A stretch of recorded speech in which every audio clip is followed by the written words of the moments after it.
Wow! Coffee. எத்தனை பேருக்குங்க coffee பிடிக்கும்? எனக்கு ரொம்ப ரொம்ப காஃபி பிடிக்கும்.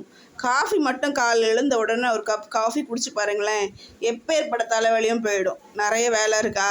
டக்குன்னு என்ன பண்ணுங்க, ஒரு கப் காஃபி குடிங்க. ஆட்டோமேட்டிக்காக தலைவலி போயிடும். ஃப்ரெஷ் ஆகிடும், நீங்கள் ரெஃப்ரெஷ் ஆகிடுவீங்க. ஓகேவா? உடல் வலியை நீக்குமாங்க. ஆக்சுவலி பாருங்களேன், எவ்வளோ நல்ல விஷயம் இருக்குது காஃபியில். எத்தனை பேருக்கு தெரியும்? எனக்கு கூட தெரியாதுங்க. இப்போ தான் ஃபஸ்ட் டைம் கேள்விப்படுறேன். நெக்ஸ்ட்டு ஆரஞ்சு சீசன் டைமில் கிடச்சதுன்னா வாங்கி சாப்பிட்டுக்கோங்க. ரொம்ப ரொம்ப நல்லது. விட்டமின் சி இருக்குங்க. அது என்ன யூஸ் பார்த்தீங்கன்னா, ருமட்டாய்டு எனப்படும் மூட்டு வலிக்கு மிகவும் சிறந்தது. இந்த மூட்டு வலி இருக்காங்கள்ல, அவங்களும் நிறைய தயவு செஞ்சு இதை ஆரஞ்சு பழம் எப்பப்போ கிடைக்கிதோ வாங்கி சாப்பிட்டு ஜூஸ் போட்டு குடிங்க. மூட்டு வலிக்கு ரொம்ப ரொம்ப நல்லதான்.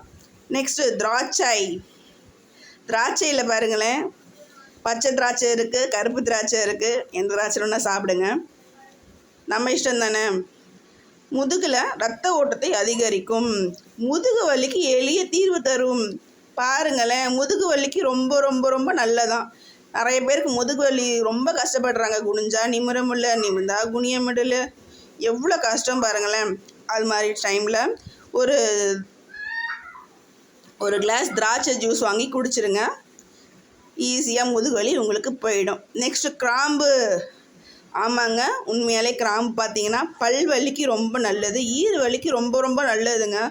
உண்மையாகவே என்னோடய அனுபவத்தில் கிராம்பு ரொம்ப ரொம்ப நல்லது. ஸ்வீட்டில் பார்த்தீங்கன்னா வச்சுக்கோங்க, லட்டில் கிராம்பு சேர்ப்பாங்க. அது எதுக்குன்னு தெரியல, பல் வலிக்கு நல்லதுன்னு இப்போ தான் ஃபஸ்ட் டைம் கேள்விப்படுறேன்.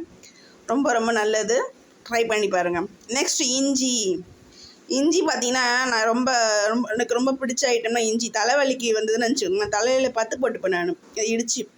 அது மாதிரி போட்டு பார்த்தோன்னா தலைவலி எப்பேற்பட்ட தலைவலியும் போயிடும். இன்னொன்று விஷயம் என்ன பண்ணால், ஜீரண சக்திக்கு ரொம்ப ரொம்ப நல்லதுங்க இஞ்சி சாப்பிட்டிங்கன்னா. உணவுப் பொருட்களில் இஞ்சி நான்வெஜ்ஜில் ஐட்டம்ஸில் நிறைய இஞ்சி சேர்ப்பாங்க, அதனால தான். இன்னொன்று பார்த்தீங்கன்னா, உணவால் ஏற்படும் ஒவ்வாமையை சரி செய்யும். அலர்ஜி, மாதவிலக்கு வலிக்கு மிகவும் உகந்தது. கர்ப்பிணிகள் எலுமிச்சையோடு உகந்து குடிக்கலாம்.